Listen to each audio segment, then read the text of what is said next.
एक बार ईश्वर के मुख्य नाम ओम का उच्चारण करें।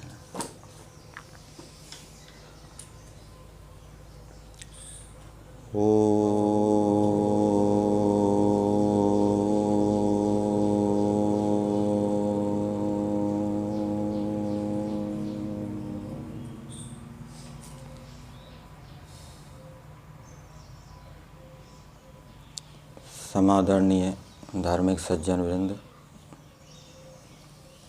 आज महर्षि दयानंद कृत यजुर्वेद भाष्य के 31वें अध्याय के 8वें मंत्र का स्वाध्याय किया गया।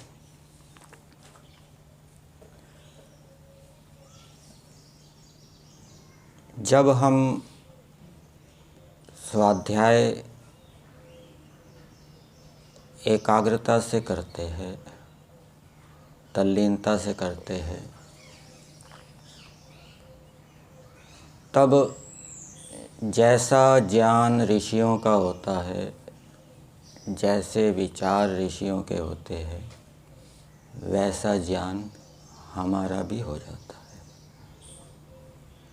और उस ज्ञान का प्रभाव व्यवहार के ऊपर भी आता है। फिर हमारा व्यवहार भी ऋषियों के अनुकूल होता है।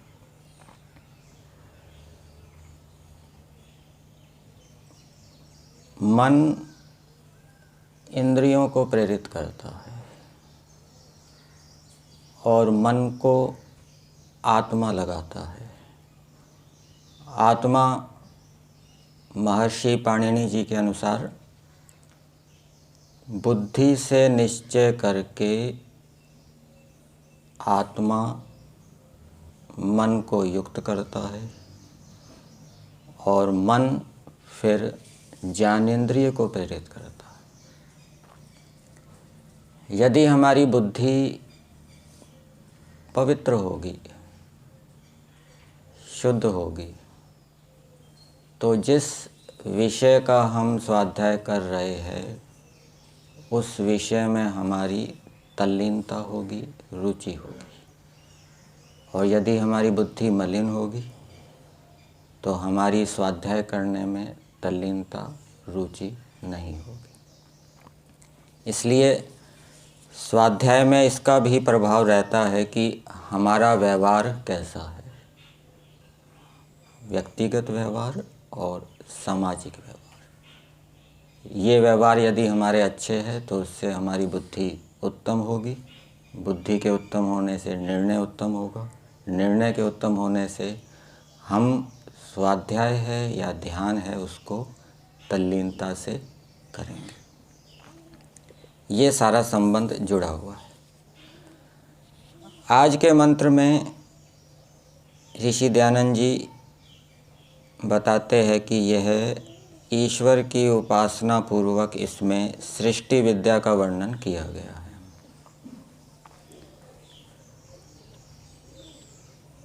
एक तटस्थ लक्षण होता है और एक स्वरूप लक्षण होता है।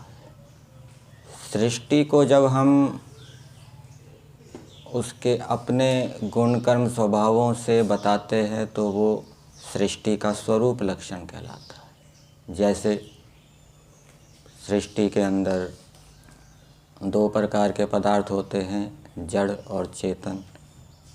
जड़ पदार्थों में ये विभाग होते हैं, चेतनों में ये विभाग होते हैं, कुछ पशु होते हैं, पक्षी होते हैं।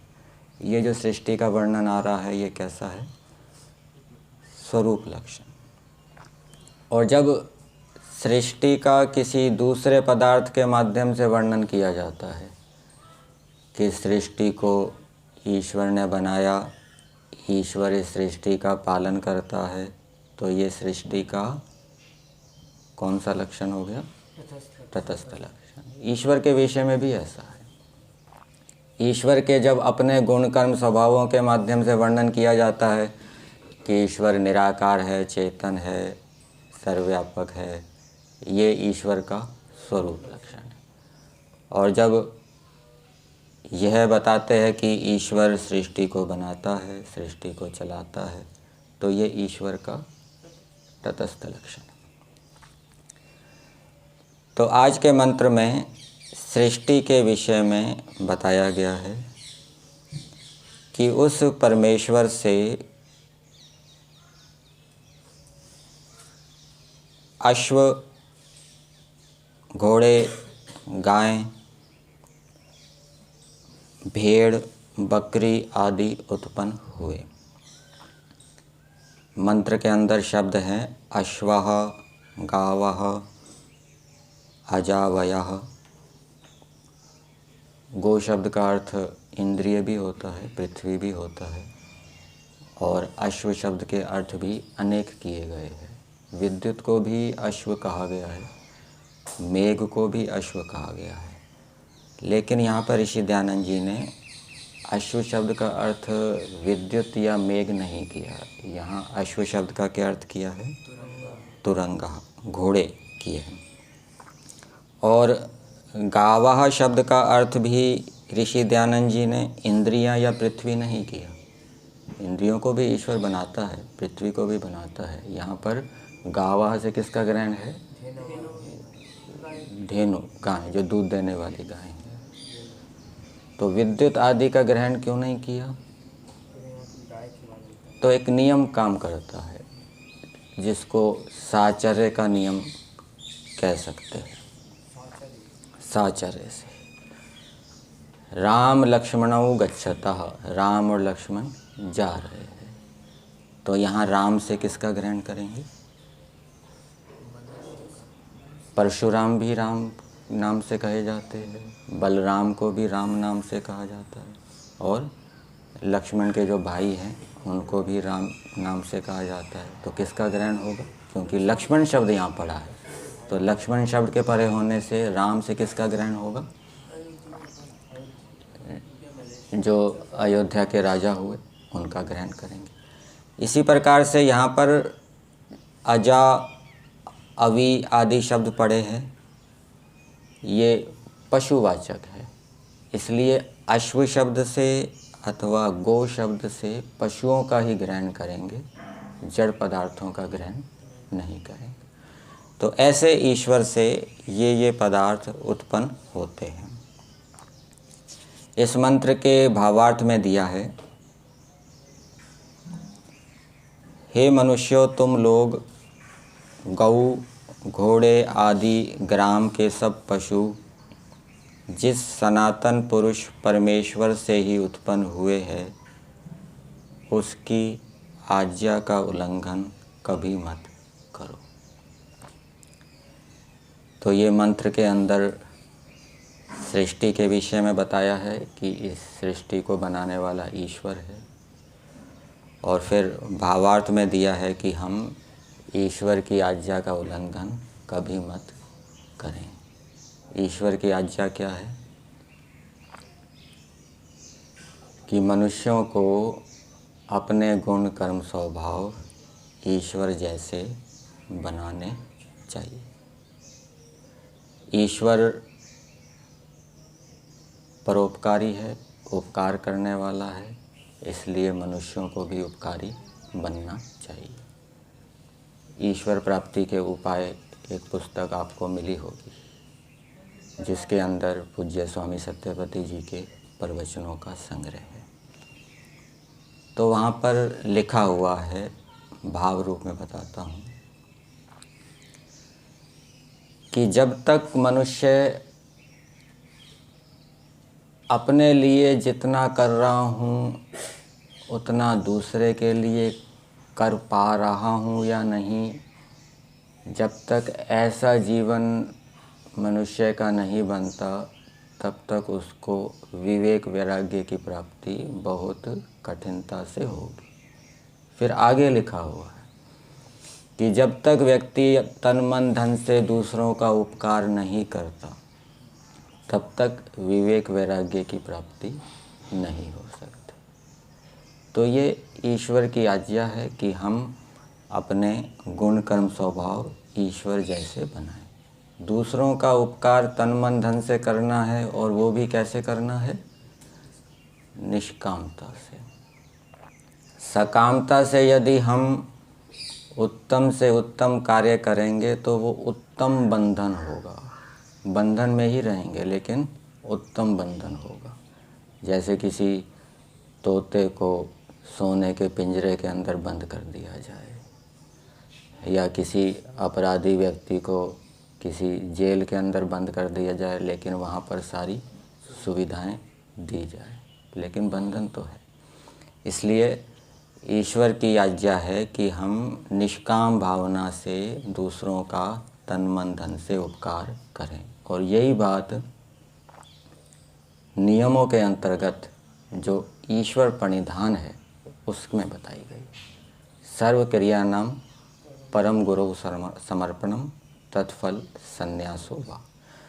तो जब व्यक्ति निष्काम भावना से तन मन धन से उपकार करता है तो उससे उसको ईश्वर की दया मिलती है, वो ईश्वर की कृपा का पात्र बनता है। और ईश्वर की कृपा का पात्र बनने से उसको विवेक वैराग्य की प्राप्ति होती है।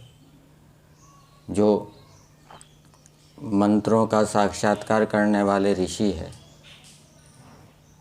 मंत्रों का साक्षात्कार किसको होता है? ऋग्वेद आदि भाष्य भूमिका में लिखा होगा। वहाँ पर यह बात भी लिखी है कि ईश्वर का अनुग्रह भी आवश्यक है। जब तक ईश्वर का अनुग्रह नहीं होगा, उसने सारे वेद वेदांग पढ़ लिए, परंतु ईश्वर का अनुग्रह नहीं है तो वो मंत्रों का साक्षात्कार नहीं कर पाएगा, मंत्रों के ठीक ठीक अर्थ को नहीं जान पाएगा।